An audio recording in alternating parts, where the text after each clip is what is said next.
හයි බොන්දරුවනේ මේ වීඩියෝ එකෙන් අපි බලාපොරොත්තු වෙන්නේ බල සමතුලිතතාවය ගූර්ණ ගුරුත්ව කේන්ද්‍රය කියන පාඩමට අදාළ සංකල්ප පුහුණු නිබන්ධනයේ ගැටලු කිහිපයක් සාකච්ඡා කරන්න. අපි බලමු දරුවෝ පළවෙනි ගැටලුව.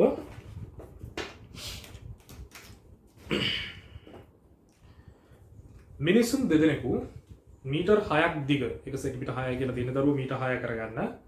මිනිසුන් දෙදෙනෙකු මීටර් 6ක් දිග සහ 90.9 kg ස්කන්ධයක් ඇති ඉනිමගක් තිරස්ව සිටිනසේ ඔසවාගෙන සිටි. එක් කෙළවරකින් ඔසවාගෙන සිටින මිනිසාට එක මිනිහෙක්ට දැරිය හැකි උපරිම ස්කන්ධය කිලෝග්‍රෑම් 36.4ක් විතර. දෙවන මිනිසා සිටිය යුතු ස්ථානය සොයන්න. දරුවෝ මෙන්න මේ ආකාරයට ඉනිමගක් උස්සගෙන යනවලු මිනිසුන් දෙදෙනෙක්. මෙන්න මේ ආකාරයට. එක මිනිහෙක් දරුවෝ මෙන්න මෙතනින් උස්සගෙන ඉන්නවා. මේ කෙළවරින් උස්සගෙන ඉන්නවා. එයා මේ ආකාරයට මම අඳින්නම්.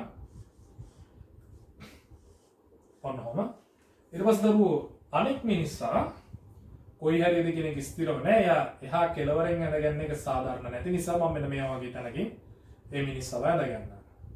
මෙන්න මේ ආකාරයට දරුවෝ මේ මිනිස්සයා ඉන්නවා. දැන් මේ දෙදෙනා මේ ඉනිමග අරගෙන යනවා. කොහොමද මේ කෙළවරේ ඉන්න කෙනාට වැඩි බර දරා ගන්න බැහැලු. එයාට දරා ගන්න පුළුවන් කිලෝග්‍රෑම් 36.4යි. ඒ කියන්නේ දරුවෝ එයාගේ උරහිස මත දරා ගන්න පුළුවන් බලය නිව්ටන් 364යි. මේ කිලෝග්‍රෑම් වලින් දීලා තියෙන බලය 10න් වැඩි කරලා. කිලෝග්‍රෑම් වලින් දීලා තියෙන ස්කන්ධය ගුරුත්වත්වරණය වැඩි කරාම ඔයා දන්නවා බලය ලැබෙනවා කියලා. එහෙමනම් උරහිස මගින් ඉනිමග මත යෙදෙන බලය වෙන්නේ අනිවාර්යෙන්ම 364යි නිව්ටන්. පන්දරුව මේ මනුස්සයව B කියලා ගන්න. මෙයාව මම ගන්නම් A කියලා. ඔයාලට කැමති විදිහට ගන්න පුළුවන්. මෙයාව B කියලා අරගෙන මෙයාව A කියලා ගන්න පුළුවන්. එතකොට මෙයාගේ උරහිස මත යෙදෙන බලය RA කියලා ගන්න. මෙයාගේ උරහිස මගින් ඉනිමග මත යෙදෙන බලය. එතකොට මේ බලයට සමාන බලයක් මෙයාගේ උරහිස මත යෙදෙනවා. මොකද නිව්ටන්ගේ තුන්වන නියමයට අනුව සෑම ක්‍රියාවකටම විශාලත්වයෙන් සමාන වූ දිශාවෙන් ප්‍රතිවිරුද්ධ වූ බලයක් ක්‍රියාත්මක වෙනවනේ නේද? හොඳයි බලන්න දරුවෝ. ඒ වගේම මේ ඉනිමගේ හරිමැදින් ඉනිමගේ බර යනවා. ඉනිමග 90.9යි. එහෙමනම් එයාගේ බර 909 නිව්ටන් වෙනවා. දරුවෝ මීටර 6ක් දිගයි. එතකොට මෙන්න මෙතන ඉඳන් මෙතනට තියෙන්න ඕනේ හරියටම මීටර 3ක්. මොකද ගුරුත්ව කේන්ද්‍රය හරි මැදින් යනවා කියලා අපි සලකන්නේ. මේ දුරත් මීටර 3ක් වෙනවා. දැන් අපි අහනවා දෙවන මිනිසා සිටිය යුතු ස්ථානය වන්න. මෙන්න මේ කෙළවරේ නම් දෙවන මිනිසාට තියෙන දුර x කියලා ගන්න. දැන් දරුවෝ කොහොම හරි මේ ඉනිමග සමතුලිතයි. ඉනිමගේ සමතුලිතතාව සලකලා අපට ඕන නම් ආර්ණය හොයන්න පුළුවන්. මොකද සමතුලිත වස්තුවක කිසිම දිශාවකට සම්ප්‍රයුක්ත බලයක් නැහැනේ. ඒක නිසා ඉහළට තියෙන බලවලට සමාන බල ප්‍රමාණයක් සමාන විශාලත්වයකින් යුතු බලයක් පල්ලෙහාට තියෙනවා. ඉහළට තියෙනවා RA ධන RB. පල්ලෙහාට තියෙනවා දරුවෝ 909යි. ඉනිමගේ බල. එහෙනම් RA කියලා කියන්නේ 909 ඍණ RB. RB 364යි. අඩු කරලා දාන්න දරුවෝ පාර ලැබෙනවා 545ක් කියලා. 545ක් කියලා ලැබෙනවා.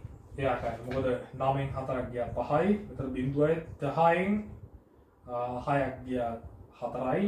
එතකොට දරුවෝ මෙතන 8යි 545යි නිව්ටන් කියලා ලැබෙනවා. හැබැයි ඒක හොයන්න කියලා නැහැ. දැන් දරුවෝ මට අවශ්‍යයි මෙන්න මේ x දුර හොයාගන්න. දැන් ඔයා දන්නවා සමතුලිත වස්තුවක් නම් කිසිම ලක්ෂයක් වටා සඵල ගූර්ණයක් තින්න බෑ. ඒ වගේම සම්ප්‍රයුක්ත බලයක් ශුන්‍ය වෙනවා. ඒක නිසා දරුවා කැමති ලක්ෂයක් ගන්න. මම ගන්නවා මෙන්න මේ ලක්ෂය. මම මෙන්න මෙතන තියෙන ලක්ෂය ගන්නම්. A' කියලා ගමුකෝ. මෙන්න මේ A' කියන ලක්ෂය වටා සඵල ගූර්ණය ශුන්‍ය වෙන්නත් බෑ. සමතුලිතයිනේ. සඵල ගූර්ණය ශුන්‍ය වෙනවා කියලා කියන්නේ A' වටා දක්ෂිනාවර්ත ගූර්ණයට සමාන වාමාවර්ත ගූර්ණයක් තියෙනවා කියන එක. දැන් බලන්න දරුවෝ දක්ෂිනාවර්ත ගූර්ණය වෙන විදිහ. A' වලින් පද්ධතිය අල්ලගන්න. දකුණු පැත්තට කරකවන ආකාරයේ බල. දැන් A' වටා ගන්න නිසා A කියන බලය එන්නේ නැහැ. මොකද එයාගේ ක්‍රියා රේඛාව A' හරහාම යන්නේ. ඒ ඩෑෂ් වලින් අල්ලගත්තු පද්ධතිය දකුණු පැත්තට කරකවන්න දායක වෙනවා දරුවෝ 909 නිව්ටන් කියන බලය. කොච්චර දුරකින්ද? 3 ඍණ x දුරකින් ක්‍රියාත්මක වෙන්නේ. 3 ඍණ x දුරකින්. එහෙනම් 3 ඍණ x වරක් 909. ඔක තමයි දරුවෝ දක්ෂිණාවර්ත ගූර්ණය. වාමාවර්ත ගූර්ණය දෙන්නේ මෙන්න මේ බලය වගේ. මේ බලන්න උඩු අතර දෙන බලය. කොච්චරක්ද? 364යි. කොච්චර දුරකින්ද ක්‍රියා කරන්නේ? 364යි. මෙතන නම් මෙතනට දුර 6යි. මේ දුර x නම් මේ දුර 6 ඍණ x වෙනවා. 6 ඍණ x. ඔන්න ආකාරයකට තියෙනවා. දැන් අපිට නිකන් උතනින් හොයලා ගන්න පුළුවන් x කියලා කියන්නේ කොච්චරක්ද කියලා. හරිම සරලයි. ඒ ආකාරයට තමයි ඒක විසඳන්න තියෙන්නේ. දැන් එතකොට දවාඩ ගැටලුවක් දැන් මෙහෙමත් කරන්න පුළුවන්. දක්ෂිණාවර්ත ගූර්ණය වාමාවර්ත ගූර්ණය ඔය දෙක සමාන කරන්නේ නැතුව සඵල දක්ෂිණාවර්ත ගූර්ණය බිඳුවක් කියලා ගන්න පුළුවන්. සඵල දක්ෂිණාවර්ත ගූර්ණය ගත්තොත් දරුවෝ මේක ධන වෙලා මෙතන ඍණ ලකුණ එනවා. එතකොට ඕක බිඳුව වෙනවා. සඵල දක්ෂිණාවර්ත ගූර්ණය ගත්තොත්. එතකොට ඉතින් ඍණ ලකුණේ තියෙනකේ හදත්තර ගෙනිච්චම මේකම තමයි ලැබෙන්නේ. ලොකු දෙයක් නෙවෙයි. ඔතනින් ඉතින් වාට x හොයාගන්න පුළුවන්. x වලට දරුවනේ ආසන්න වශයෙන් ලැබෙයි 0.99 ගානක්. ඉතින් උතන දීලා තියෙනවා මීටර එකක් කියලා ආසන්න වශයෙන්. හරිද? ඔය වගේ උත්තරයක් තමයි x සඳහා ඔයගලන්ට ලැබෙන්නේ. හොඳයි. ඊට පස්සේ දරුවෝ දෙවන ප්‍රශ්නේ බලන්න. ස්කන්ධය 40යි kg සහ දිග මීටර 15ක් වන ඒකාකාර දණ්ඩක් රූපේ දැක්වෙන පරිදි මීටර 8ක පරතරයකින් තබා ඇති A හා B ආධාරක දෙකක් මත සමමිතික ලෙස තබා ඇත. සමමිතික ලෙස කියලා තියෙනවා. අනේ වචනේ ගොඩක් වැදගත්.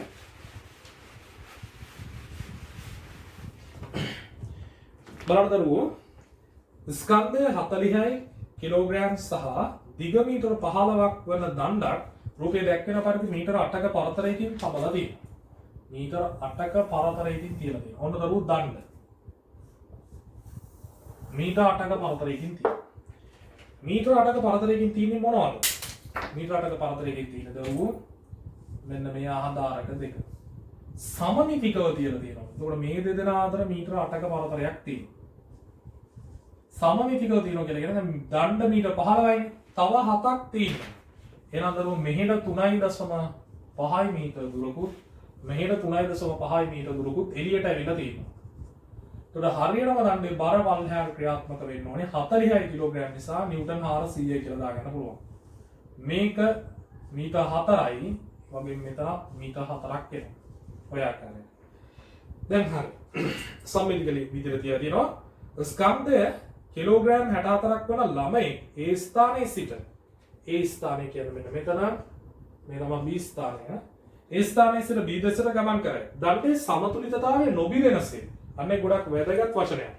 දණ්ඩේ සමතුලිතතාවය නොබිරෙනසේ කියලා තියෙන්නේ B ස්ථානයේ සිට දකුණු දෙසට කොපමණ දුරක් යන්න පුළුවන්ද? දරුවෝ B ස්ථානේ නම් දකුණු දෙසට යන්න පුළුවන් උපරිම දුර මම දාගන්නම් x කියලා. එතකොට මේ උපරිම දුර කියන වචනයෙන් අදහස් වෙන්නේ මොකක්ද? තව චුට්ටක් හරි එහාට ගියොත් මේක B වටා දක්ෂිණාවර්ත ගූර්ණයකට ලක් කරලා පාත් වෙනවා. එතකොට මෙහෙන් ඉස්සෙනවා. දැන් මෙහෙන් ඉස්සෙන්න ඔන්න මෙන්න අවස්ථාවේදී. ඇයි සමතුලිතතාවය බිඳ වැටෙන්න ඔන්න මෙන්න අවස්ථාවේ. හැබැයි තාමත් සමතුලිතයි. තාමත් සමතුලිතයි. ඒ කියන්නේ යන්තමින් මෙහෙන් යන්තමින් ඉස්සිස්සි ගෑවෙන අවස්ථාව ගන්න. එතකොට ඒ මගින් යදෙන ප්‍රතික්‍රියාව බිඳුවයි කියලා කියනවා. ඇයි? සමතුලිතතාවය බිඳ වැටෙන එක ආසන්න අවස්ථාවේවත් සීමාකාරී අවස්ථාවක සලකනවා. හොඳයි. එහෙනම් දරුවෝ දැන් අපි ගමු. මෙයාගේ බර පල්ලෙහාට ක්‍රියාත්මක වෙනවා 640. මොකද ස්කන්ධය 64යි.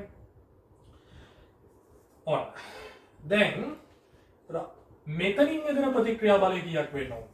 ඒක නිකම්ම ගන්න පුළුවන්. පද්ධතියේ සමතුලිතය. සමතුලිතය බිඳෙන්න ඕන වෙන තමයි. හැබැයි තාම සමතුලිතයි. ඒක නිසා ඉහළට තියෙන බලයි පහළට තියෙන බලයි සමාන වෙනවා. මෙතනින් 400යි මෙතනින් 640යි 1040ක් වෙන්න ඕනේ. මෙතනින් ක්‍රියාත්මක වෙන අභිලම්භ ප්‍රතික්‍රියා බලය. දැන් දරුවෝ මගේ අරමුණ තමයි x වන්න මම b වටා ගූර්ණ ගන්නවා. සමතුලිතතාව සලකලා දරුවෝ b වටා දක්ෂිණාවර්ත ගූර්ණත් b වටා වාමාවර්ත ගූර්ණත් සමාන කරනවා. දැන් බලන්න b වටා දක්ෂිණාවර්ත ගූර්ණයක් ඇති කරන්නේ මොන බලයෙන්ද? b වලින් පද්ධතිය අල්ල ගන්න. b B වටා දක්ෂිණාවර්ත කූර්ණයක් ඇති කරන්නේ දරුවෝ 640. මේ බලය ඉන්නේ නැහැ B වටා ගනිද්දී. මොකද B හරහායි එයාගේ ක්‍රියා රේඛාව ගිහිලා තියෙන්නේ. නම් දක්ෂිණාවර්ත කූර්ණය 640 වරක් x කියලා ගන්න පුළුවන්. වාමාවර්තව ඇති කරන කූර්ණය 400 වරක් 4 කියලා ගන්න පුළුවන්. දැන් දරුවෝ පාඩ ලස්සන සුළු කරලා දාන්න පුළුවන්. 4 ඒවා මෙතනට තියෙනවා 16ක්. මෙතන දරුවෝ 4 ඒවා 10යි. 4 ඒවා 4 කපලා දැම්මා. ඒතර x වලට ලැබෙනවා 2.5 මීටර කියලා. ඔන්න වගේ එකක් ගන්න. එහෙනම් දරුවෝ සමතුලිතතාවයේ නොබිදෙන පරිදි ඔය කියන ළමයට b වලින් නම් දකුණත පැත්තට මීටර 2.5ක දුරක් පමණ යන්න පුළුවන්. ඊට පස්සේ මේ ගානේම දරුවෝ තව කොටසක් අහනවා අපෙන්. ඒ මොකද්ද? ළමයාට දණ්ඩේ දකුණු කෙළවර දක්වා ගමන් කිරීමට හැකියවීම පිණිස ළමයාට දණ්ඩේ දකුණු කෙළවර දක්වා ගමන් කිරීමට හැකියවීම පිණිස B ආධාරකය දණ්ඩේ දකුණු කෙළවරේ සිට කොපමණ දුරකින් තියන්න ඕනද? දැන් දරුවෝ ළමයට යන්න ඕනෙලු දකුණු කෙළවර දක්වා. දකුණු කෙළවර දක්වා. දැන් මම මේකම ඇඳ ගන්නවා. හොඳ අවබෝධයෙන් බලන්න. ලස්සනට ප්‍රශ්න ගොඩනගලා දෙනවා. එතෙන් දරුවෝ A ආධාරකය වෙනස් කරන්නේ නැහැ. B ආධාරකයේ පමණයි වෙනස් කරන්නේ. B ආධාරකයේ මම ගන්න මෙන්න මේ හරියට වගේ ගන්න ඕනේ කියලා අලුත් පිළිතුරු. A ආධාරකයේ වෙනසක් නැහැ. A ආධාරකයේ මොකද තියෙන්නේ? ඒ වගේම දරුවෝ ගුරුත්ව කේන්ද්‍රය වෙනස් වෙන්නේ නැහැ. නිව්ටන් 400ක බලයක් ක්‍රියාත්මක වෙනවා. මේ දුර වෙනස් වෙන්නේ නැහැ. මීටර 4යි. මෙතන නම් මෙතන තියෙනවා 3.5. ඒක වෙනස් වෙන්නේ නැහැ. මොකද මේ ආධාරකයේ වෙනස් කරේ නැහැ. මෙතනින් එනවා අභිලම්බ ප්‍රතික්‍රියා බලය A. දැන් ළමයා මේ කෙළවරේ ඉන්නේ. දැන් මේ කෙළවරට ආවට පස්සේ සමතුලිතතාවය බෙදෙන්න ඔන්න මෙන්න අවස්ථාවේ තියෙනවා කියලා. සීමාකාරී අවස්ථාවේ තියෙනවා කියලා සලකන්න. දැන් මෙතන නම් මෙතන තියෙන දුර මම දාගන්නම් දරුවෝ y කියලා. හරියටම මේ දණ්ඩේ දිග 15යිනේ. 15න් 7.5ක් තියෙන ගුරුත්ව කේන්ද්‍රය නම් එක කෙළවරකට. එතකොට දරුවෝ මෙතන නම් මෙතනට තියෙන දුර නිකම්ම ලැබෙනවා 7.5 රින y කියලා. 7.5 රින y කියලා. එතකොට දරුවෝ මෙතනින් අභිලම්බ ප්‍රතික්‍රියා බලය ක්‍රියාත්මක වෙනවා RB. දැන් දරුවෝ මේ කෙළවරට ආවට පස්සේ සමතුලිතතාවය බෙදෙන්න ඔන්න වෙන අවස්ථාවේ තියෙන්නේ. ඒක නිසා මේ පැත්තෙන් යන්තමින් එස වෙනවා දන්න. ඒක නිසා ඒ බිඳුවයි කියලා ගන්නවා. එවනම් එතනදිත් RB වලට සුපුරුදු පරිදි 1040 නිව්ටන් අර පෙර පරිදි සුපුරුදු නෙවෙයි පෙර පරිදිම 1040යි නිව්ටන් කියලා ආගයක් ලැබෙනවා. දැන් දරුවෝ සමතුලිතතාව සලකලා තාම සමතුලිතතාවය බිඳවටුනේ නැහැ. B වටා දක්ෂිණාවර්ත කූර්ණ B වටා වාමාවර්ත කූර්ණ වලට සමාන කරන්න. B වටා දක්ෂිණාවර්ත කූර්ණ ලැබෙනවා දරුවනේ 640 වරක් y කියලා. B වටා වාමාවර්ත කූර්ණ ලැබෙනවා 400 වරක් 7.5 රින y කියලා. දැන් මෙතනින් දරුවාට නිකම්ම හොයාගන්න පුළුවන් y. හරිම සරලයි. ඔන්න ඔය ආකාරයට තමයි ප්‍රශ්න කොට දාන්නේ. දැන් මේ ප්‍රශ්න දෙකක් සාකච්ඡා කරා. අපි බලමු තුන්වෙනි ප්‍රශ්නය. දරුවෝ ආකාරයට සුළු කරගෙන ගියාට පස්සේ වාට ලැබෙයි y කියලා කියන්නේ 2.88 මීටර කියලා. හොඳයි. අපි බලමු දරුවෝ තුන්වෙනි ප්‍රශ්නය.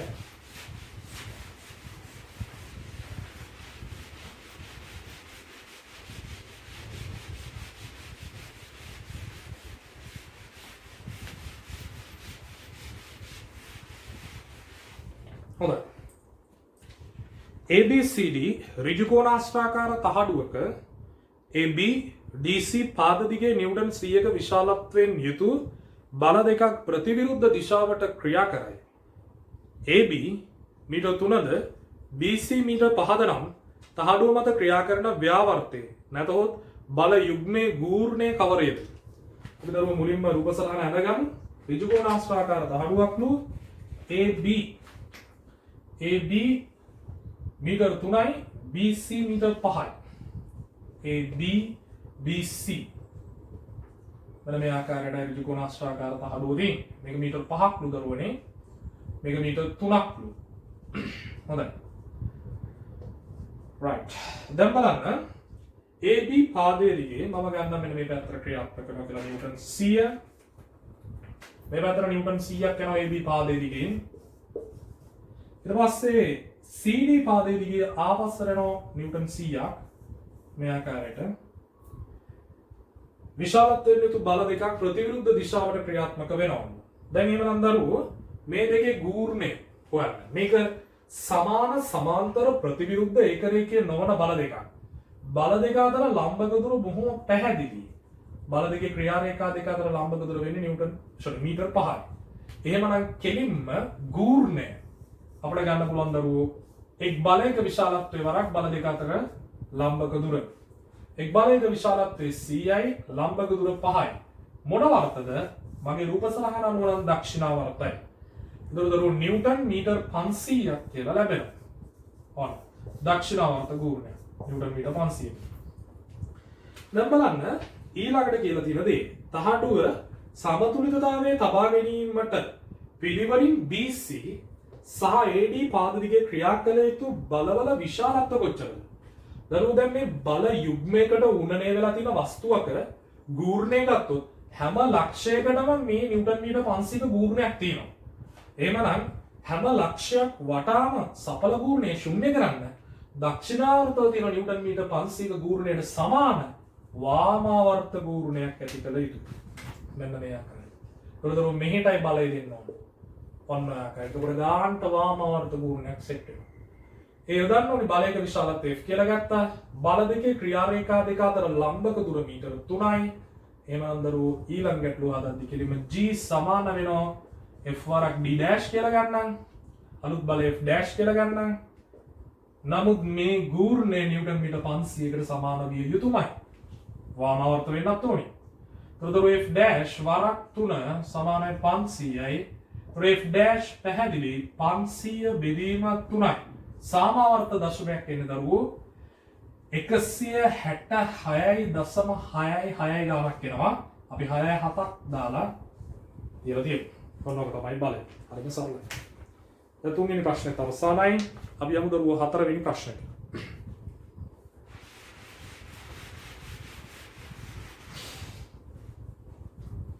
හතරවෙනි ප්‍රශ්න තියෙනවා මෙන්න මෙහෙම එකක්. සෙන්ටිමීටර් 120යි සෙන්ටිමීටර් 120යි මාන තියෙන මාන වශයෙන් නැති දොරක් තිරස් ලෙස තබා ඇත්තේ. තිරස් ලෙස තබා ඇත්තේ එහි අසව්ව ඇති පැත්තට ප්‍රතිවිරුද්ධ පැත්තේ මධ්‍ය ලක්ෂයට තන්තුවක් ඇදීමෙනි. අසව්ව ඇති පැත්තට ප්‍රතිවිරුද්ධ පැත්තේ මධ්‍ය ලක්ෂයට තන්තුවක් ඇදලලු මෙව තිරස්ව තියාගෙන. අපි දරුවෝ මුලින්ම ත්‍රිමාන රූපයක් ඇඳගමු. පයිතන මේකේ ඉන්නේ බිත්තිය. මෙන්න මේ ආකාරයට. මෙන්න දරුවෝ ඒ කියන දොර තිරස්ව තියෙන්නේ. තේරුම් ගන්න ඕනේ තිරස්ව තියෙන්නේ. මෙන්න දරුවෝ අසව්වක් තියෙනවා.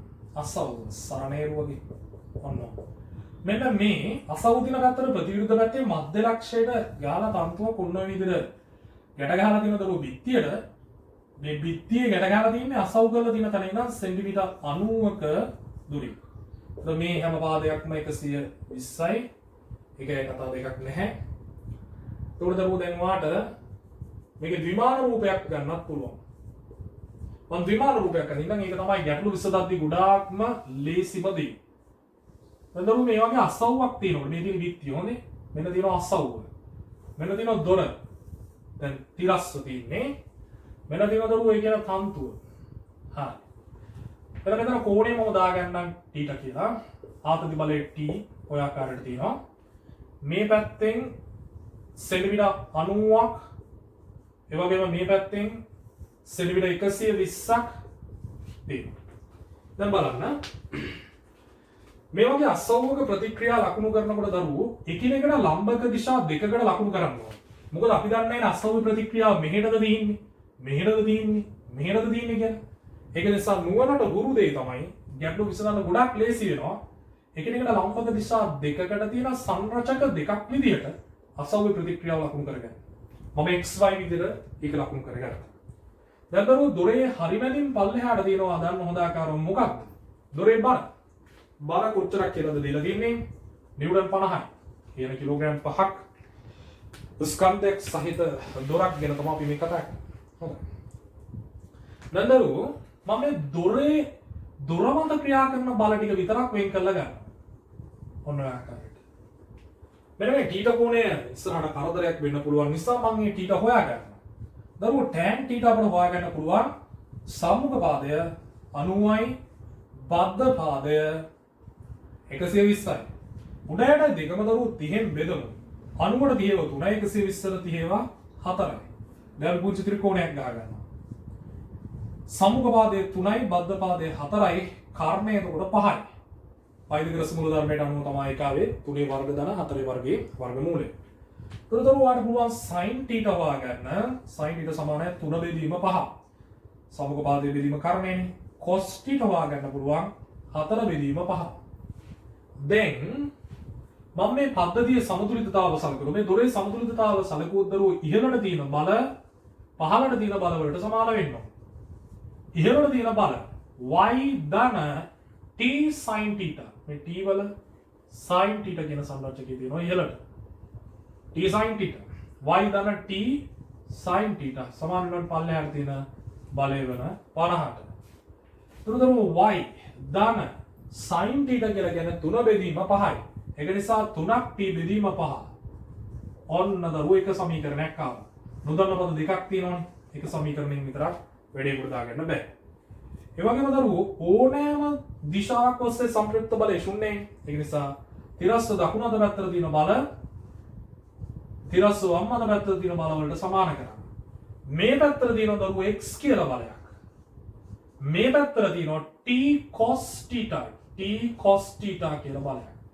t cos θ. වදන්න t cos θ. cos θ කියලා කියන්නේ 4 බෙදීම 5යි. ඒක නිසා ඒක t වලින් වැඩි කරාම 4ක් t බෙදීම 5 වෙනවා. එකපාරම මම දැම්මා t cos θ. හොඳයි. දැන් දරුවෝ නොදන්න පද 3යි සමීකරණ 2යි. එහෙනම් අපිට සිද්ධ වෙනවා තව සමීකරණයක් ගන්න. නොදන්න පද 3ක් තියෙනවා. මම දරුවෝ ගූර්ණ ගන්නයි හදන්නේ දැන්.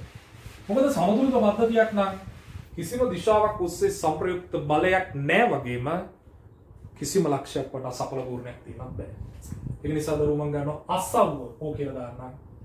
සමතුලිතතාව සලකලා ඕට දක්ෂිණාවර්ත ගූර්ණ වලට වාමාවර්ත ගූර්ණ වලට සමාන කරනවා. මොකද සඵල ගූර්ණයක් නැහැ කියලා කියන්නේ දක්ෂිණාවර්ත ගූර්ණයි වාමාවර්ත ගූර්ණයි සමානයි කියන එක. දක්ෂිණාවර්ත ගූර්ණයක් ඇති කරන්න හේතු වෙන්නේ දරුවෝ ඕවට බරමගින් එහෙනම් 50 වරක් මෙතන තියෙන දුර සෙන්ටිමීටර් 60යි. සෙන්ටිමීටර් 60යි. මොකද 120යි නේද දිග. වාමාවර්ත ගූර්ණයක් ඇති වෙන්න හේතු වෙනවා දරුවෝ මේ t cos θ කියන එක යන්නේ ඕහරා. ගොඩයයි ක්‍රියාරේඛා ඕහරා යන නිසා ඕවට ගූර්ණයක් ඇති කරන්න බෑ. xy දෙදෙනාගේ ක්‍රියාරේඛාත් ඕහරා යන නිසා ඕවට ගූර්ණයක් ඇති කරන්න බෑ. හැබැයි t sin θ සංරචකයේ මගින් ඕවට වාමාවර්ත ගූර්ණයක් ඇති කරන්න පුළුවන්. ඒක අපර වාලේ t sin θ වරක් 120 මෙතන තියෙන ලම්බක දුර. දැන් දරුවෝ 60 දෙකක් තියෙන 120ට t sin θ කියලා කියන්නේ 3 බෙදීම 5.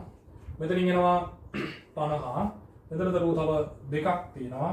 දැන් ඔයාලට මෙතනින් t හොයාගන්න පුළුවන්. t හොයාගත්තට පස්සේ දැන් බලන්න සුළු කරලා මම දරුවෝ මේක කපලා දාන්න 25යි හරස් ගුණ කරන්න 5 වරක් 25 125යි 125 බෙදීම 3 කියලා ලැබෙනවා t වලට. දැන් ඔක දශම කරලා දාන්න පුළුවන් ඔයාලට. t වල උත්තරේ දන්නවා නම් ඒකේ යගේ ගිහිල්ලා මේකට ආදේශ කරන්න x වලගේ වෙතයි. ඊට පස්සේ p වල උත්තරේ දන්නවා නම් ගිහිල්ලා මේකට ආදේශ කරන්න y වලගේ වෙතයි. අපෙන් අහලා තියෙන්නේ දරුවෝ අසව්වේ ප්‍රතික්‍රියාව. දැන් එහෙනම් අපිට සිද්ධ වෙනවා x උයි y වාගන්න. t වලගේ ඒවා දශම විදිහට සුළු කරලා දැම්මොත් එතනින් 4යි ඊට පස්සේ 1යි නොවගේ එකක් ඒ දශම විදිහට මම t වලගේ ගිහිල්ලා දරුවෝ මේ දැන් සාමාවර්ත දශම වෙන අවස්ථාවේදී ඒ දශම ස්ථානයේ ඉස්සරහට ආදේශ කරන්න යන්න එපා. භාග විදිහට තියෙන එක ආදේශ කරන්න. මම ගිහිල්ලා දානවා අංක 2කට ආදේශ කරාම මොකද වෙන්නේ? x සමාන වෙනවා 4 වරක් t කියලා කියන්නේ 125 බෙදීම 3 බෙදීම 5. මොකද 4 වරක් t බෙදීම 5නේ. එතනින් දරුවෝ 125ට පයව 25යි 25 වරක් 4 100යි බෙදුව 3 ඔන්න x හෙව්වා. ඒ විදිහටම දරුවාට පුළුවන් t සමානයි 125 බෙදීම 3 ගිහිල්ලා ආදේශ කරන්න එකට ආදේශ කරාම y සමාන වෙනවා 50 ඍණ 3 වරක් t 125 බෙදීම 3 බෙදීම 5. දැන් දරුවෝ මොකද වෙන්නේ? මේක කැපිලා යනවා. මෙතනින් එනවා කීයක්ද? 5 25යි 3ට 3 කපලා ගියා. ඒතර මෙතනින් 25ක් කරුණාම දරුවෝ 25යි කියලා එනවා y. y වලගේ x වලගේ හෙව්වා. ඒ කියන්නේ අසව්වේ ප්‍රතික්‍රියාවේ තිරස්සන් රචකය සිරස්සන් රචකය දෙකම හෙව්වනේ. දැන් එහෙනම් තනි බලයක් බවට මේක පරිවර්තනය කරගමු. තිරස් සහ සිරස් සංරචක දන්නවා නම් මොන බලන්න. තිරසට තියෙන දරුව මේ අත පැත්තට කොච්චරක්ද? x 100 බෙදීම 3යි. සිරස් ඉහළට තියෙන කොච්චරක්ද? 25යි. එහෙනම් දරුව සම්ප්‍රේක්ෂය හොයන්න. සම්ප්‍රේක්ෂය දාන්න පයිතගරස්. r සමානයි 25 වර්ග 625යි ධන 100 බෙදීම 3 සම්පූර්ණ වර්ග 100 වර්ග 10000යි 3 වර්ග 9යි. ලස්සන සුළු කරලා බලන්න. වර්ග ලැබෙයි එතන උත් උත්තරයක් විදිහට 123 බෙදීම 3ක් කියලා. හොඳයි. ඒ ආකාරයට සම්ප්‍රයුක්තය හොයලාමාරයි දරුවෝ. දැන් අපි යන්න හදන්නේ පස්වන ප්‍රශ්නයට. බලමු කොහොමද පස්වන ප්‍රශ්න වල දාන්නේ කියලා.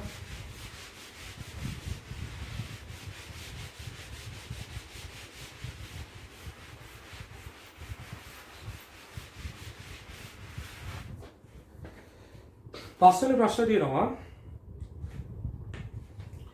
AB සැහැල්ලු දණ්ඩ රූපේ පෙන්වා ඇති පරිදි කැපිටල් A හිදී බිත්තියට අසව් කර B හිදී තන්තුවකින් නෙල්වා ඇත්තේ දණ්ඩ තිරස් වන පරිදිය. තන්තුවේ ආතතියත් අසව්වෙන් නැති කරන ප්‍රතික්‍රියාවේ තිරස් සහ සිරස් සංරචකවල විශාලත්වත් සොයන්න. හොඳයි.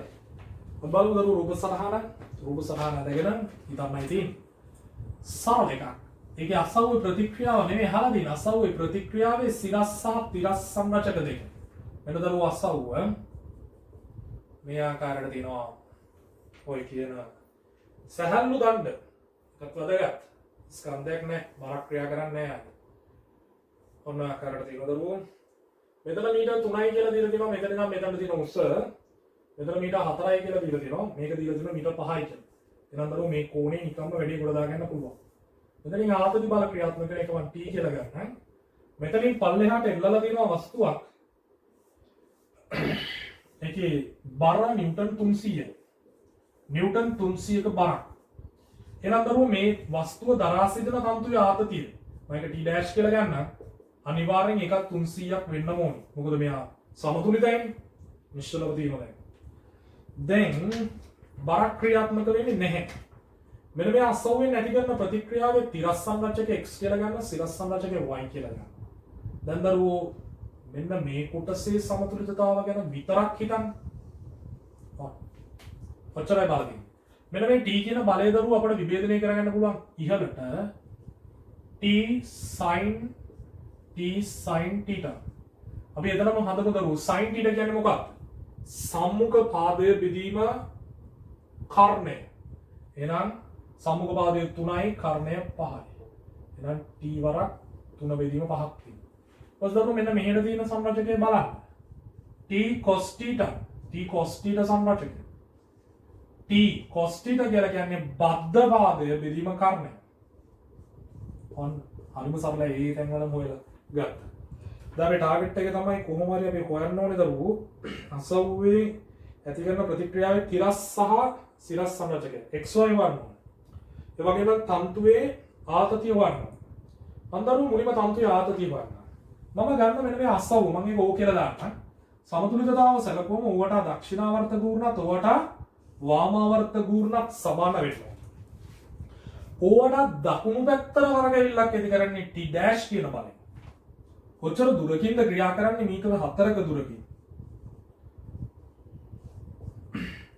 ඕවට වාමාවර්ත ගූර්ණයක් ඇති කරන්නේ දැන් t කෙනෙක් කියන දැන් දෙපැත්තට අපි බෙදාගත්තනේ t sin θ වලින්. කොච්චර දුරකින්ද ක්‍රියා කරන්නේ 4ක. දැන් දරුවෝ 4ට 4 කපලා ගියා. t dash කියන්නේ කීයද? 300යි. t sin θ කියන්නේ කීයද? 3 බෙදීම 5යි. දැන් දරුවෝ 3ේම 300ට 100යි. අන්න හරස් ගුණ කරන්න ආතතිය හොයලා හමාරයි නිව්ටන් 500. දැන් ආතතිය ගන්න. දැන් දරුවෝ සමතුලිතතාව සැලකුවම අපිට තිරස්ව දකුණු අත පැත්තට තියෙන බල තිරස්ව අම්ම අත පැත්තට තියෙන බල වලට සමාන වෙන්නේ නැහැ. දකුණු අත පැත්තට තියෙන බලය වෙන්නේ x. වම් අත පැත්තට තියෙන බලය වෙන්නේ t cos θ. t දන්නවා 500යි. cos θ කීයද? 4 බෙදීම 5යි. සුළු කරන්න ලස්සන්ට ලැබෙනවා කීයයි කියලාද? නිව්ටන් 400යි කියලා. නිව්ටන් 400ක් ලැබෙන x වලට. ඒ වගේම දරුවෝ දැන් ඔයාලට පුළුවන් ඉහළට බලයි පහළට බලයි සමාන කරන්න. ඉහළට තියෙන බල විදියට y ධන t sin θ ක්‍රියාත්මක වෙනවා. y ධන t sin θ. පල්ලෙහාට තියෙන බලය විදියට තියෙන t dash පමණයි. y ධන t දැන් හෙව්වා 500යි sin θ 3 බෙදීම 5යි. t dash 300යි. දැන් මේකට මේක කපලා ගියා 100යි. එතකොට මෙතනින් 300 මෙතනින් 300 කියලා කියන y බිඳුවයි. y බිඳුවයි දරුවෝ මෙතනින් ආවා කීයයි කියලාද? x 400ක් කියලා. නේද? එහෙනම් තිරස් සංරචකයක් විතරයි තියෙන්නේ. සිරස් සංරචකයක් නැහැ කියලා පැහැදිලි වෙනවා. ඊට පස්සේ දරුවෝ අපි 6 වෙනි ප්‍රශ්නෙට එන්නයි හදන්නේ. රූපේ දැක්වෙන තනි බලයක් යෙදීමෙන් සමතුලිතව තබා ගැනීමට රූපේ දැක්වෙන දණ්ඩ තනි බලයක් යෙදීමෙන් සමතුලිතව තබා ගැනීමට අවශ්‍ය වී ඇත. දණ්ඩේ බර නොසලකා හැරිය හැක. මෙම බලයේ තිරස් සහ සිරස් සංරචක සොයා ඒ විශාලත්වය ගණනය කරන්න. මෙම බලය දණ්ඩ සමග සාධන කෝණේ ටැන්ජනය කොපමණද? එම බලය යෙදිය යුත්තේ දණ්ඩේ කුමන ස්ථානයකින්ද කියන එක වන්නේ. ගොඩාක් වැදගත් දෙයක්.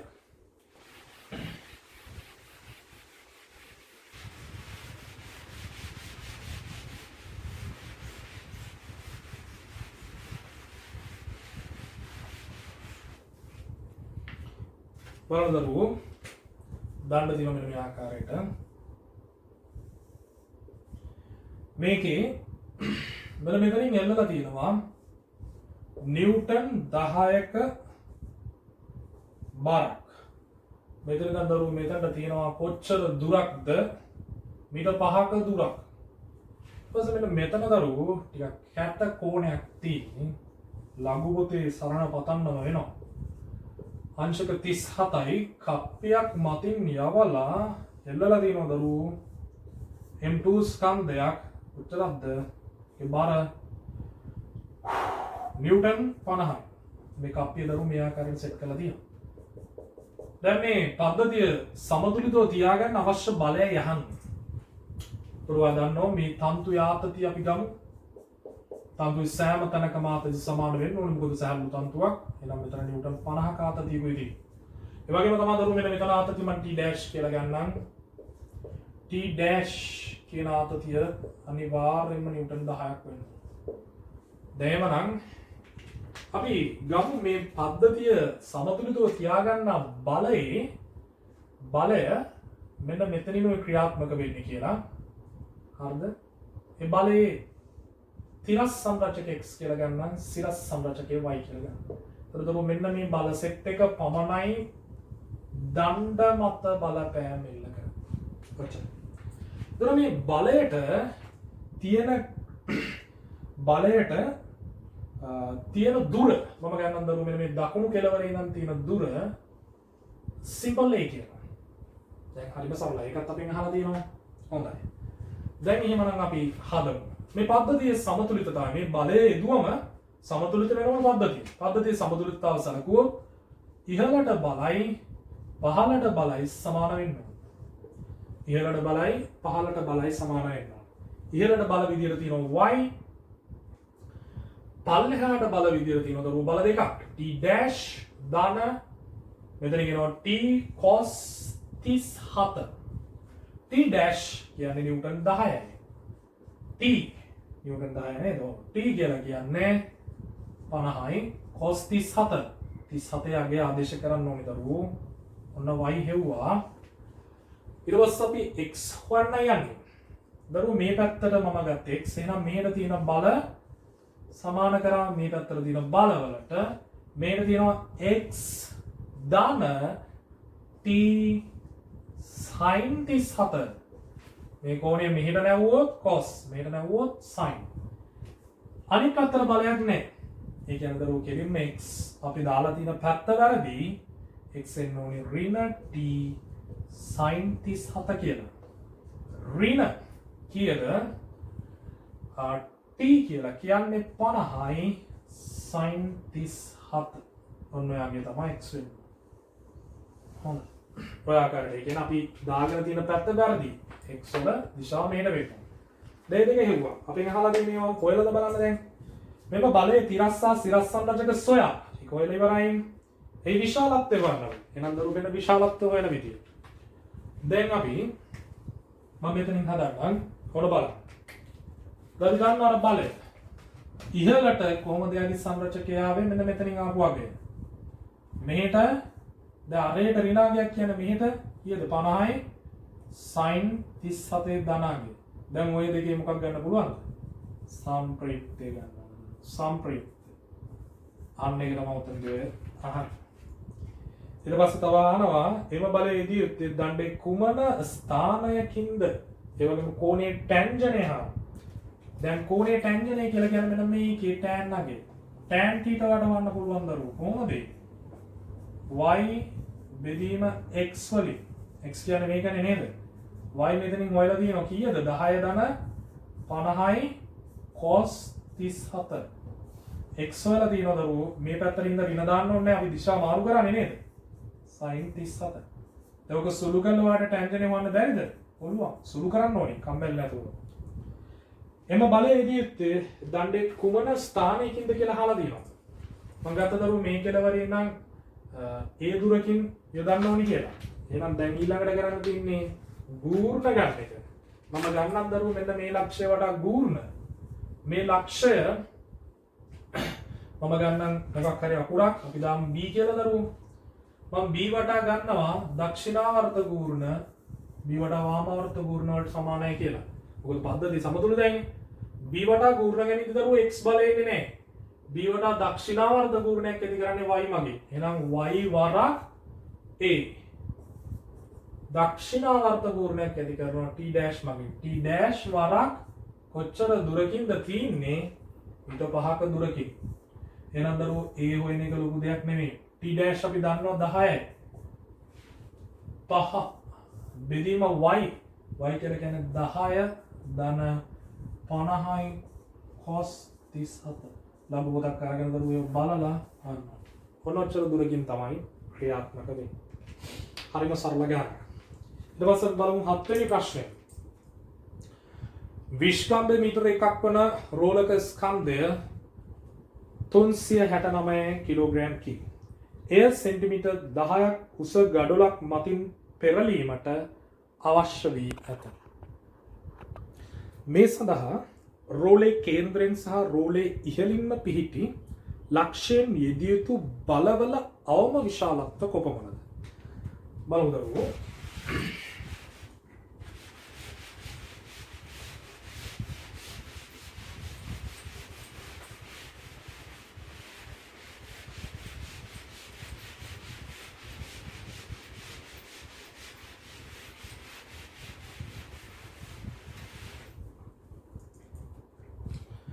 විස්කම්භ මීටර එකක් වන රෝලක් ඔන්න විස්කම්භ මීටර එකයි ඔන්න දරුවෝ මම විස්කම්භය මාක් කරගත්තා ස්කන්ධය දීලා තියෙනවා කොච්චරද 369යි kg එය සෙන්ටිමීටර් 10ක් උස ගඩොලක් මතින් යන්න ඕන ඔන්න දරුවෝ ගඩොල සෙන්ටිමීටර් 10ක් උස ගඩොල මේ ගඩොලේ උස තමයි මේ දීලා තියෙන්නේ සෙන්ටිමීටර් 10යි. මේ ගඩොල මතින් යවන්න ඕන. ගඩොල මතින් පෙරලීමට අවශ්‍ය වී ඇත. මේ සඳහා රෝලේ කේන්ද්‍රයෙන් සහ රෝලේ ඉහළින් පිහිටි ලක්ෂණ විදිහට බලන්න. ඔන්න බලන්න දරුවෝ හරියටම මෙන්න මේ ආකාරයට පල්ලෙහාට ක්‍රියාත්මක වෙනවා. දැන් අපි මේ මීටර 1 කියන එක පොඩ්ඩකට වකාගමු. පල්ලෙහාට මෙයාගේ බර ක්‍රියාත්මක වෙනවා. කොච්චරක්ද? ස්කන්ධය වැඩි කිරීම ගුරුත්වාකර්ෂණයනේ. ඔන්න ඔච්චරක බරක් තියෙනවා. ඒකට දරුවෝ හරියටම මේ කේන්ද්‍රයෙන් අපි බලයක් යොදලා මෙයාව අදින්නයි හදන්නේ. ඔන්න ඔය ආකාරයට. ඒ උදාහරණ වලින් බලය මම f dash කියලා ගන්නවා. එතකොට ඔය බලය යොදද්දී යන්තමින් මෙහෙම මොනව වෙන්න ඕනද? ඉස්සෙන්න ඕනේ. අන්න එතකොට දරුවෝ මෙතනින් එන අභිලම්බ ප්‍රතික්‍රියා බලය කීයක් වෙන්න ඕනද? බිඳුවක් වෙන්න ඕනේ. අර පෘෂ්ඨයේ ගැටි තියෙන වස්තු පොඩ්ඩක් ඉස්සෙනකොට තමයි අන්න මෙන්න මේ තුඩ වටා පෙරලෙන ඔන්න මෙන්න අවස්ථාවට එන්නේ. මම මේ තුඩ p කියලා ගන්නවා. එහෙමනම් දරුවෝ පෙරලෙන්න ඔන්න වෙන අවස්ථාව සලකලා මම ගන්නවා පෙරලෙන්න ඔන්න වෙන්න උනත් තාම පෙරළුනේ නෑ මේ තුඩ වටා. ඒ නිසා තාමත් සමතුලිතයි. සීමාකාරී සමතුලිතතාවයක තියෙනවා. ඒ කියන්නේ චලනය වෙන්න ඔන්න වෙන්න අවස්ථාවේ සමතුලිතතාවය බිඳෙන්න ඔන්න වෙන්න අවස්ථාවේ තියෙනවට අපි කියන්නේ සීමාකාරී සමතුලිතතාවය තියෙනවා කියන්නේ. එතකොට P වටා දක්ෂිණාවර්ත ගූර්ණ P වටා වාමාවර්ත ගූර්ණ වලට සමාන කරන්න. දැන් දරුවෝ මේ විස්කම්භය මීටර 1යිනේ. එහෙනම් මෙතන නම් මෙතනට කීයද? මීටර භාගය. ඒ කියන්නේ කොච්චරද? සෙන්ටිමීටර 50යි. මේ දුර සෙන්ටිමීටර 10යි නම් මේ දුර කීයද? සෙන්ටිමීටර 40යි. හරිම සරලයි. එහෙනම් දරුවෝ දක්ෂිණාවර්ත ගූර්ණයක් ඇති කරන්නේ F dash වරක් 40. වාමාවර්ත ගූර්ණයක් ඇති කරන්නේ අන්න එතනදී හොඳට බලන්න ඕනේ දරුවෝ. වාමාවර්ත ගූර්ණයක් ඇති කරන්නේ කොයි දුරද? අන්න එතනදී පොඩ්ඩක් වාහිර වෙන්න. දැන් දරුවෝ අපි ගන්න ඕනේ මෙතන නම් මෙතන තියෙන දුරනේ. ඔන්න ඔය දුර කොහොමද හොයන්නේ? දරුවෝ මේ දුර කීයද? මේ දිනේ අරය සෙන්ටිමීටර 50යි. මේ දුර 40යි නම් මේ දුර කීයද? 40යි. ඒක 40යි මේක 50යි නම් දරුවෝ මේක 30යි. ඔබ බල එකපාරටම කොහොමද එක්කත් කියලා. ඇයි දරුවෝ පයිතගරස්නේ? මේ නිකන් 4 3 5 වගේ නේද? එහෙනම් මෙතන නම් මෙතන තියෙන ලම්බක දුර 30යි. හරියට බලන්න මේ තුඩේ ගැටේ නම් තියෙන ලම්බක දුර 30න් වැඩි කරනවා දරුවෝ කීයද? වාමාවර්ත කරකවන්නේ පිළියගේ බර 3690. ඔන්න. දැන් බිඳුව කපලා දැම්මා f dash 1යි තියෙන්නේ. මේව සුළු කරලා දාන්න දරුවෝ 3.0 3 9 27 ඉතිරි 2යි 3 6 18 2 20යි ඉතිරි 2යි 3 9 3 3 9 9 2 11යි. ඔක දාලා 4ෙන් බෙදලා දාන්න දරුවෝ. දැන් එනවා කීයද? 11ට 4 ඒවා 2යි 8යි නේද? 30ට 4 ඒවා දාන්න 7ක්. ඊට 27ට 4 ඒවා දාන්න 6ක්. 30ට 4 ඒවා 7ක් දාන්න. තවත් ඉතුරු දෙකක් නේද? ඔන්නෝම නෙන්නේ නේද? ඔය ආකාරයේ පිළිතුරක් ලැබෙනවා නේද? හරිද?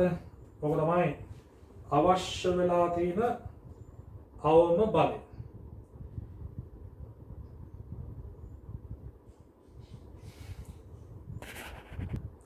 නන්දරෝ අවබෝධ කරගන්න මේ අපි හෙව්වේ මොකක්ද කියන එක. මේ හෙව්වේ කේන්ද්‍රයෙන් යොදන්න ඕනි අවම තිරස් බලය. හැබැයි මේකද පිළිතුර. මේකදී අහලා තියෙන්නේ තිරස් කියන වචනේ නෑ අවම බල. යෙදිය යුතු බලවල අවම විශාලත්ව කොච්චරද කියලා. දරුවෝ දැන් මේ විදිහට බලය දුවම මේකනේ. හැබැයි අපට ඔය බල තිරස්ව නොවි. හරියට මේ මුල්ලේ නම් උපරිම දුරක් එන ආකාරයට මෙන්න මෙහෙම ලම්බකව යොදන්න පුළුවන් නේ. මේක ලස්සන රූපසටහනක් ඇඳලා පෙන්නන්න. F dash කියන්නේ කොහොම යොදන්නේ නැතුව දරුවෝ මෙන්න මෙහෙම යොදුවොත් මොකද වෙන්නේ? එතකොට දරුවෝ තවත් බලය අඩු වෙනවා නේද?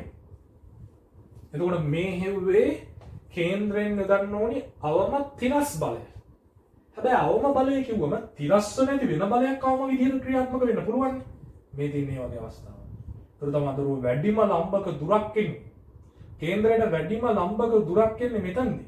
වැඩිම ලම්බක දුරක් එද්දී තමයි දරුවෝ අඩුම බලයක් එන්නේ. එහෙනම් අපි මේ අවස්ථාව සලකමු. මෙයා මොහොතකට අමතක කරලා එහෙනම් මේ බලය මගින් මෙයා ඔසවන්න අවශ්‍යවම විශාලත්වය කොච්චරද කියලා හොයමු. මේ බලයේ අවම විශාලත්වය ඔන්න හෙව්වදරුවෝ P වටා දක්ෂිණාවර්ත ගූර්ණ P වටා වාමාවර්ත ගූර්ණයට සමාන කරනවා. P වටා දක්ෂිණාවර්ත ගූර්ණයවත් දැන් කෙලිම 50 වරක් F double dash කියලා ගතයි. වාමාවර්ත ගූර්ණය කෙලිම 3690 වරක් 30 කියලා ලැබෙනවා. අන්න දරුවෝ F double dash මං ගානේ හොයන්න කියලා තියෙනවට අමතරව කරුණක් කියුවේ යවම තිරස් බලය ටිකක් අවබෝධ වෙන්න. ඔන්න ඔය විදිහට තමයි අපි සුළු කරන්නේ. දැන් දරුවෝ අපට මෙතන සුළු කරාට පස්සේ ලැබෙනවා ඕක එකක්.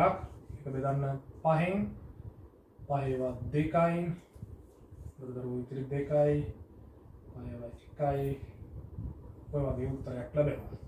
ඔක තමයි දරුවෝ අවම බලය. මොකද මීට වඩා මේක අවමයි.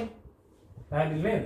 බලන්න 5 සුළු කිරීම පොඩක් බලන්න. 5 2යි 10ට 2යි 7ට 1යි ඉතිරි 2යි 20ට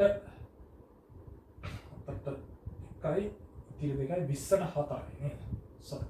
ඔන්න වගේ එකක් එන්නේ. ඔක තමයි දරුවෝ අවම බලය වෙන්නේ. අවම තිරස් බලය වුණා මේක. හැබැයි ඊටත් වඩා අඩුයි මේ විදිහට යෙදුණා. අර වැඩිම ලම්බක දුරක් එන විදිහට බලය යෙදුණා තමයි අවම බලයක් ඇත්තේ මෙයව සලකන්න පුළුවන් වෙන්නේ. දැන් අපි ඔය කේන්ද්‍රය හරහා යන්නේ කියන දරුවෝ අහුවේ. ඊට පස්සේ බලමු අපි ඊට වඩා ටිකක් වෙනස් එකක්. ඊළඟට කියලා තියෙනවා රෝලේ ඉහළින්ම පිහිටි ලක්ෂ්‍යයේ යෙදිය යුතු බලය. රෝලේ ඉහළින්ම පිහිටි ලක්ෂ්‍යයත් අපි සලකමු මෙහෙම. ඒක දරුවෝ අවස්ථා දෙකම ගන්නවා මම. රෝලේ ඉහළින්ම තිරස්ස බලයක් යොදලා චලනය කරන්න වුණොත් කොච්චරද මේ බලය? එහෙම නැත්නම් රෝලේ ඉහළින් වුණත් අවම බලය මොකද්ද මෙයව චලනය කරන්න අවශ්‍ය? කොහොම බලන්න දරුවෝ? රෝලේ ඉහළින් දැන් බලය යොදන්න. හරිද? එතකොට දරුවෝ මේ ආකාරයට තිරස්ස යොදනවා කියලා හිතන්න බලය. මම ඒක ගන්නම් F triple dash කියලා. නැත්නම් මොකක් හරි F note කියලා ගමු. හරිද? දැන් දරුවෝ F note කියන බලය මගින් මෙයා යන්තමින් ඉහළට එසවෙන්න නම් ඔන්න අපි ගන්නවා සමතුලිතතාව සලකලා P වටා දක්ෂිණාවර්ත ගූර්ණ P වටා වාමාවර්ත ගූර්ණ වලට සමාන කරලා P වටා දක්ෂිණාවර්ත ඇති කරන ගූර්ණය F note වරක් ලම්බක දුර මෙතන නම් මෙතන සෙන්ටිමීටර් 50යි මෙතන 40යි සෙන්ටිමීටර් 90යි වාමාවර්ත ගූර්ණය ලැබෙනවා 3690 වරක් 30. දැන් දරුවෝ එතනින් ලස්සනට වාට 30ට මේක කපලා ගියා 3යි. දැන් දරුවෝ F note හොයන්න පුළුවන් මේ හොයන්නේ ඉහළම ලක්ෂයෙන් යොදන්න ඕනේ අවම තිරස් බලය.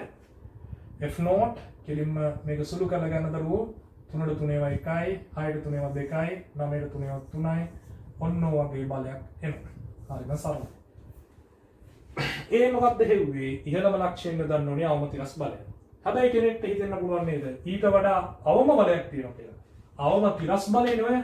හැබැයි ඉහළම ලක්ෂයෙන් යොදන්න ඕනේ අවම බලය හොයද්දී දරුවෝ ඉහළම ලක්ෂයට තියෙන වැඩිම ලම්බක දුර මෙන්න මේක ලම්බක දුර වන පරිදි සකස් වන බලය තෝරගන්න. මම ඒක දාගන්නම් දරුවෝ F double triple dash කියලා දාගන්න. එහෙනම් අර වැඩිම දුර ලම්බක දුර වෙන විදිහට යොදා ගන්න බලය තමයි අවම බලය වෙන්නේ. දැන් F note බලය අමතක කරලා දාන්න. දැන් මෙයා නිසා හට ගන්නා ගූර්ණය P වඩා දක්ෂිණාවර්ත ගූර්ණ P වඩා වාමාවර්ත ගූර්ණ වලට සමාන කරා. P වඩා දක්ෂිණාවර්ත ගූර්ණය F triple dash කොච්චරද ලම්බක දුර? මේ ලම්බක දුර හොයන්න ඕනේ දරුවෝ. මේ දුර දැන් අපි දන්නවා. මෙතන 50යි මෙතන 40යි ඒ කියන්නේ 90යි. මෙතන 30යි. එහෙනම් දරුවෝ 90 වර්ගය ධන 30 වර්ගයේ වර්ගමූලය 90 වර්ගය ධන 30 වර්ගයේ වර්ගමූලය 90 වර්ගය කියලා කියන්නේ 90 වරක් 90 8100යි. එතකොට 30 වර්ග කියලා කියන්නේ දරුවෝ 900යි. එතකොට ඔයාලා ලැබෙයි 9000ක් කියලා. හරි නේද? 90 වර්ග ගත්තොත් දරුවෝ බිංදු දෙකක් දාගත්ත 81නේ 8100. එතකොට 30 වර්ග ගත්තම 900යි. ඒක එකතු කරා එතකොට ඔයාලට ලැබෙනවා මූල 9000ක් කියලා. එහෙනම් මේ ලම්බක දුර මූල 9000යි. එහෙනම් ඔන්න ඔය විදිහට දාගත්ත අපි. හොඳයි. වාමාවර්ත පූර්ණය 3690 වරක් ලම්බක දුර එතනද 30යි. දැන් උතරින් දරුවෝ ට්‍රිපල් ඩෑෂ් එවත් ඉහළම ලක්ෂයෙන් ගන්න ඕනි. අවම බලය ලැබෙනවා. හරිම සරලයි. හොඳයි. දැන් දරුවනේ අපි ගණන් රාශියක් කතා කරා මේකෙන්. දැන් concept learning tube එකේ වැඩ ටික අවසන් කරලා දාන්න. ඔච්චරයි අපි concept learning tube එකේ ගණන් වීඩියෝ එකකින් සාකච්ඡා කරන්නේ. ඊළඟට මම බලාපොරොත්තු වෙනවා ප්‍රධාන tube එකේ ගණන් කිහිපයක් මේ වගේ වීඩියෝ එකකින් සාකච්ඡා කරන්න. මේ ගාන හොඳට අවබෝධ කරගන්න ගොඩාක් වැදගත් ගානක් විදියට දකින්න පුළුවන්. හොඳයි. හැමෝටම තෙරුවන් සරණයි. ආයුබෝවන්.